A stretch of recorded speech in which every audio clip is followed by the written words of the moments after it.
ઘણીવાર આપણે પ્લાસ્ટિક બેગનું મોઢું બંધ કરવું એ કેવી રીતે એ બહુ મુશ્કેલ પ્રશ્ન છે, પણ અહીં એક સરળ ઉપાય છે. એમાં માટે બસ એક નાની બોટલ લાગશે, જેને આ બતાવે છે એવી રીતે 2 સેન્ટીમીટર છોડીને કાપો. આપણને ઉપરનું પાર્ટ જ કામ લાગવાનું છે. હવે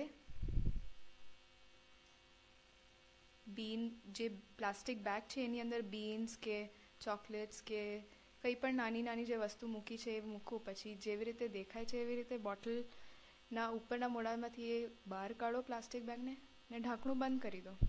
બસ થઈ ગઈ આપણી પ્લાસ્ટિક બેગ બંધ. એને ઊંધું કરશો તો પણ એ નહીં પડશે.